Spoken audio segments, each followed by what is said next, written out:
Om Shanti, and welcome to Soul to Soul. My name is Rose and I'm from Glasgow Meditation Centre, Inner Space. I'm from the Brahma Kumaris. And today we're going to look at how to use your mind to become fearless. So you should all go away today feeling very full of power and not scared of anything. Okay, so to set the scene, the seed for this is meditation. And it's meditation on the self as the point of living energy in the centre of the forehead. And if it was possible, to remember the one above. And for successful meditation, the whole idea of meditation is to slow down our thoughts. The seed of our world is our thinking. And when we're in the moment now, we're creating thoughts. And so it's possible actually to create whatever we wish. And what we say is, when you start looking at slowing down your energy, thinking of the one above, with the thought to become fearless. It's a huge thing to think of becoming fearless, amazing. And it means that it's so, what would be the benefit of this? It's a dreadful energy. And the seed for that is to first of all have faith in yourself. Have faith in who you are, whoever you are, however you are, because that's what you've created for yourself, and you've been on a long journey. And within you, you have many, many wonderful qualities. And when you have faith in yourself, you won't be at the mercy of all the other energies that are around you. Otherwise, if you don't have faith in yourself, you'll find so many things to make you feel worried, concerned, powerless, fear. And fear will bring you regret. I wish I hadn't, I wish I could, or whatever. So if I maintain regular meditation practice, I can learn the best way to use my mind. My mind and my thoughts are so valuable. And actually, I can create a beautiful life. So in today's world, there's many scenes that are upsetting, that are fearful, that worry us. Not just the scene, but maybe looking into the future creates us concern. We don't like these scenes at all. And so these are upsetting my mind. And yeah, of course we know what's going on, but I can also create for myself feelings of inner strength, inner power, understanding, resilience, beautiful thoughts. I can see myself going through scenes that are more unpleasant, easier and more easily, over and over again.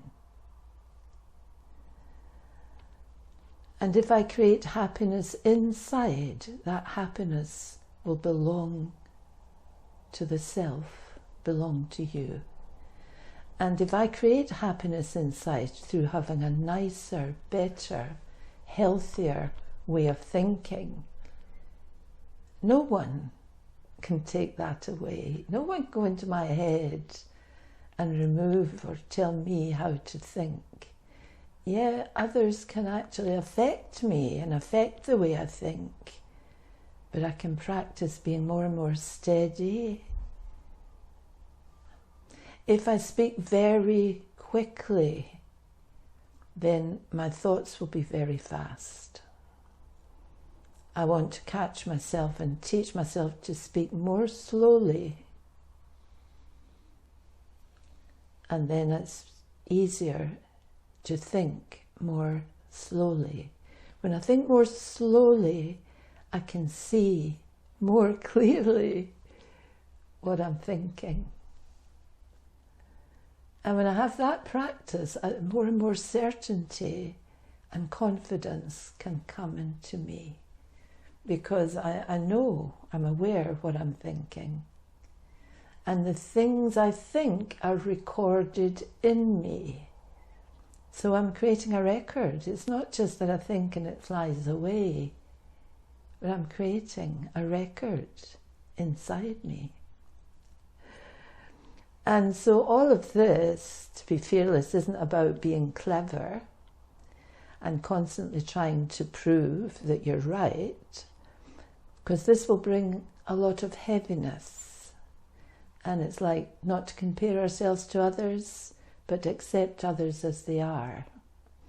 There's nothing will change this. We're all different, very different. Nobody's the same as another person.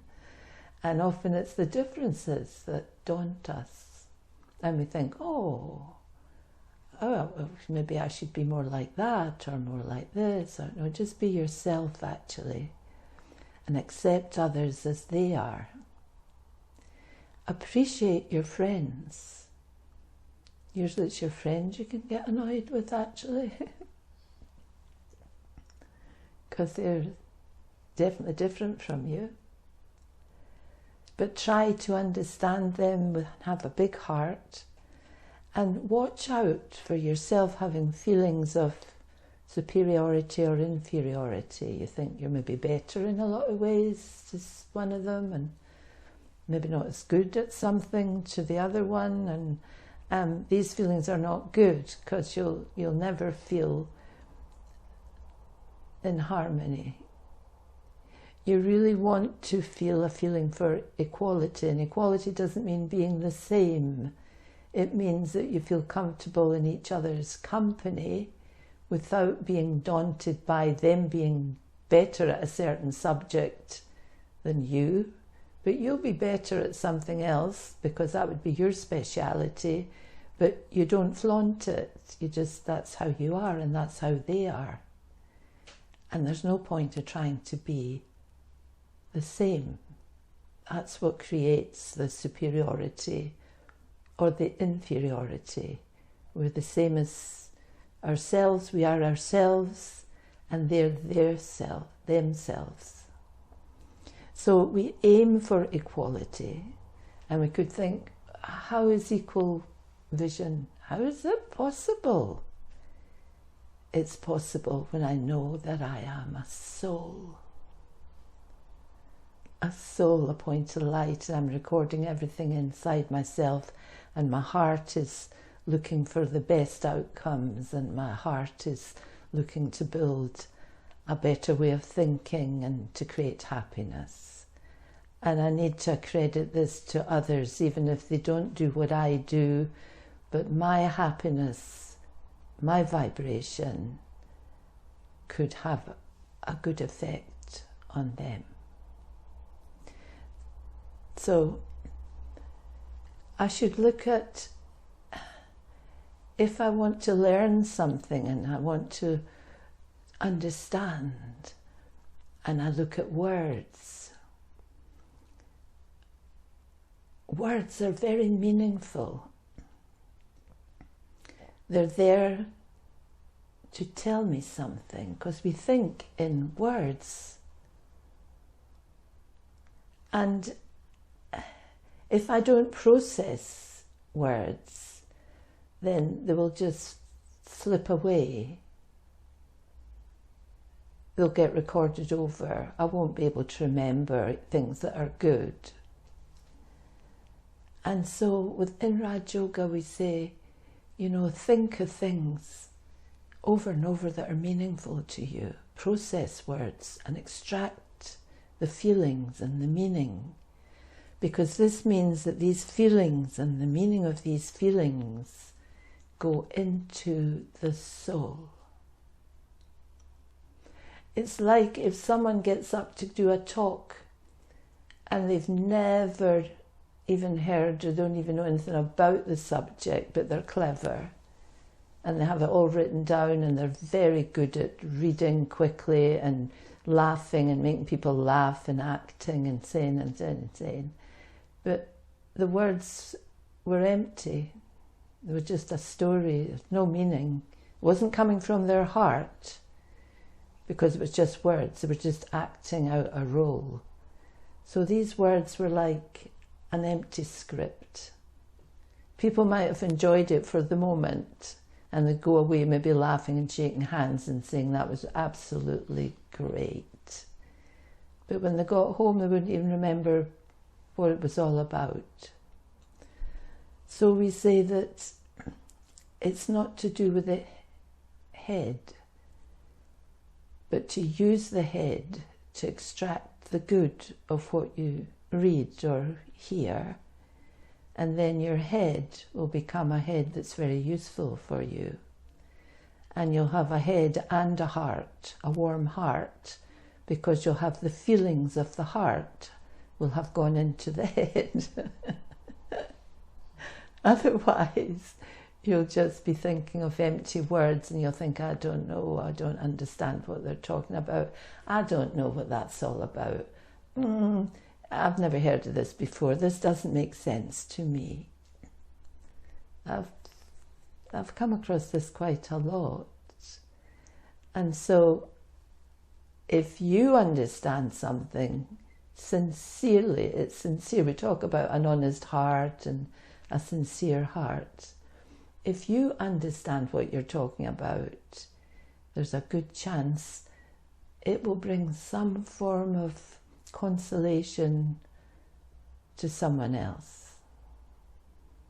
They'll get touched a bit by the calmness or the peace, and you yourself will be touched by the calmness and the peace. But if you don't know what you're talking about and you don't even know what you're thinking about, it's not going anywhere. So it's not just to say, well, I heard, I did this, I did the course in meditation.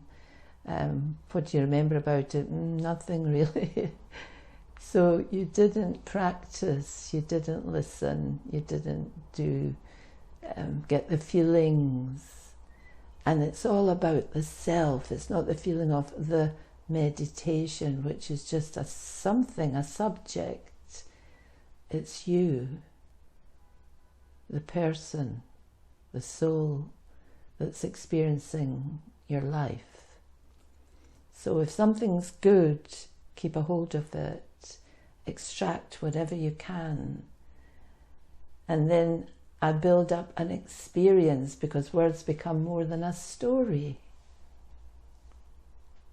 I can build up an experience, then my words can help and uplift. Otherwise, words, chatter, stories are like an empty script. They're of no meaning. They do nothing for me. They do nothing for anyone else. So, every soul has greatness and is special, and that includes ourselves, which is why we look at becoming fearless. I can become fearless when I know myself. I know that I can be undaunted. I know that I can face challenges that come. I know I can look out into the big picture, but I can still see good things that I want to think about. And so the sound of the heart, all these good feelings that I create in my heart, the heart is the soul. So when I create those feelings in my heart, my heart is full of all those vibrations of appreciation and strength and kindness and hope and sincerity. They're recorded in I, the soul. And the sound of the heart, if that's in me, it comes out of me in a vibration and it reaches the heart of others. When I just think of the practical side and think, oh, well, I don't know, well, that's what I'm supposed to do, and I maybe do it that way, and I've not got time at the moment, but maybe I'll, and how long am I supposed to meditate? 5 minutes, maybe I'll do 5 minutes before I go to my work. I get this a lot. Then there's not a lot of good resonation going on in there, not a lot of sound of the heart going on in there. So it then becomes like a story or just a sort of words, meaningless, and the sound of the head will reach the head. So when I talk to others, I'll talk and I'll share the words. I might say, yeah, I went to meditation. They won't be touched, they won't be bothered, won't be interested, because you're not. And even if you want to be, you haven't practiced, and so there's nothing resonating in there to do with what it is you would like to achieve. If you want to achieve something, it has to be something that you want to do, and you have to think about it so the vibration is in there. It's really slippery because we're talking about spirituality all the time. We're not talking about out there, the world. Everything's practical and physical. And most things are like an empty script out there. And so your faith, when you start to do this kind of thing, will be tested. And so you have to continue to check your foundation. You'll have many foundations. There'll be could be your religious beliefs. Do you believe in the one above? It could be, have you started to really believe in yourself? It could be the company you keep. It could be the lifestyle that you have. It will all get tested for you. But if you believe in what you're doing, you'll start to enjoy the journey. And when you know that putting the good vibrations into your own head, no one else can go into your head. Even the one above never interferes in your karmic account and would never go into your head. Your head is yours. And so check that your foundations are strong. And aim for equality with the people around you as much as possible. And an equal vision will then be possible for you and your friends and your family. You won't feel compromised by them. You won't look down on them, think you know something that's made you smart. You won't feel superior, and you won't feel inferior when they have skills and all different positions that are higher than what we ourselves happen to have at that point. You'll feel that you're at one. And these are feelings that go a far, far stretch into being fearless. And this feeling of powerlessness will bother us less and less. So I'm going to see if we have any questions at this point.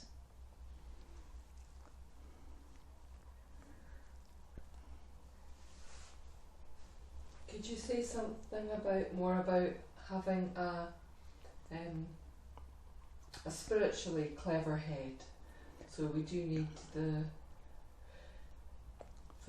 sort of surface understanding, sort of engaged intellect, but it needs to develop into wisdom. So how do I do that? Go from just empty words to... Yeah. Well, we're all different. And if I sincerely want to... What did you say, spiritually? Spiritually clever. Clever. It means I can only be clever actually when I know myself, to be honest. And then when I see others, I can begin to understand where they're coming from, because it's all to do with relationship. How others treat you, how you feel when they treat you, tells you where they're at. And without looking at it spiritually, we rebel against certain things, or we compromise ourselves because of that, and we try so hard to please them because of that, and that will never work. You can never people please. You do, but it never works, because people will then see you as weaker than, lesser than, even the best of people. And they won't treat you the same inside their head. And so you won't get happiness from that. But if you want to have that wisdom, you really do need to see how you think. And then quite often you'll see that you're the one that should change. You're the one that was wrong there. So it gives you an inner wisdom that you wouldn't have been able to have had before. It's always the looking at the self and thinking of relationship. You never want to compromise a relationship. You never want to hurt another person. But that's almost impossible if you're doing it in a physical way, because you get annoyed, you get upset, you feel you want to challenge, you want to prove yourself right, etc., etc. These things are not wise. Because once you've done that, it's very difficult to repair. Okay. Just as you're speaking as well, I'm feeling, I guess, the heart is reaching the heart. There's a feeling of lightness. So I'm feeling like real wisdom is actually quite a light thing. Because I think sometimes we think of wisdom as being quite heady and heavy almost, to be wise and deep, but actually it feels like meditation's helping me to lighten up. Could you say something about the place for humour and lightness? Yeah. I think actually you can develop a lot of humour that you didn't have before. You can see the funny side of things better. But also because if you were practicing meditation, it's a lighter energy that you're practicing. You're practicing. You could be practicing virtue, cheerfulness, friendliness, smiling, happiness, healthiness, better lifestyle, looking after the body better, keeping it healthier, etc. Being nicer to your friends, being better with your family, etc. And then when things come that are daunting, you're more able to, be okay. And then you can really laugh because you get a window into yourself over and over and over again as to how you would have reacted and how now you don't react the same. Okay? Does that answer that? It does, yes.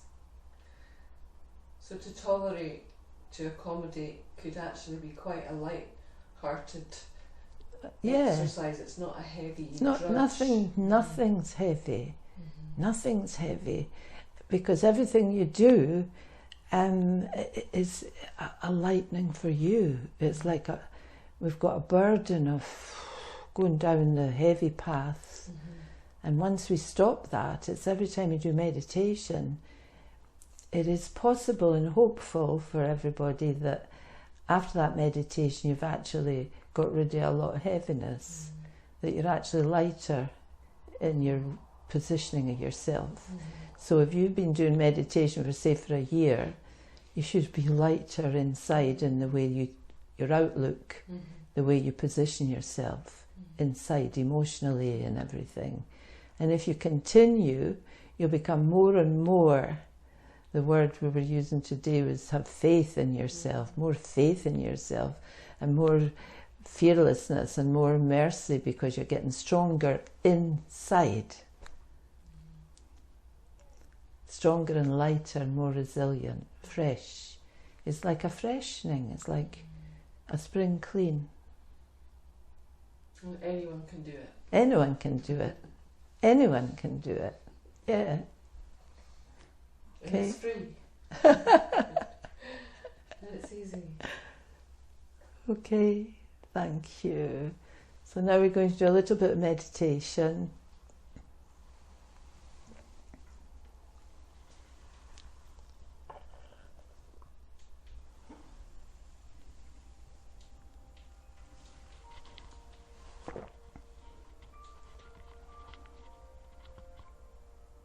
So Om Shanti, being aware that you're the soul, that living point of beautiful life energy in the center of your forehead.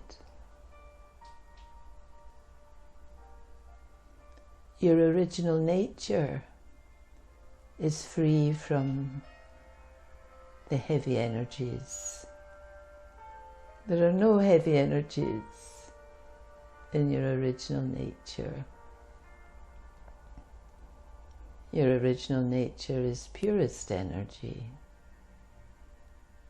fresh, clean, sparkling. And your original nature is completely, beautifully calm and cool, steady and unshakable. And your original energy is full of feelings of well-being and love for others, belonging, togetherness.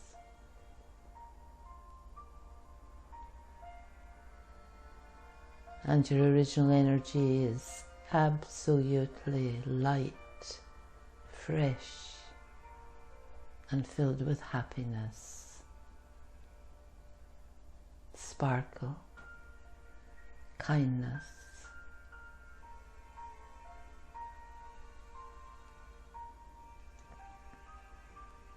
Just to practice, I am a soul, purest, most beautiful, loving,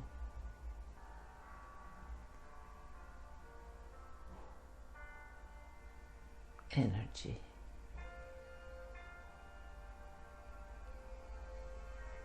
Have that faith in the self.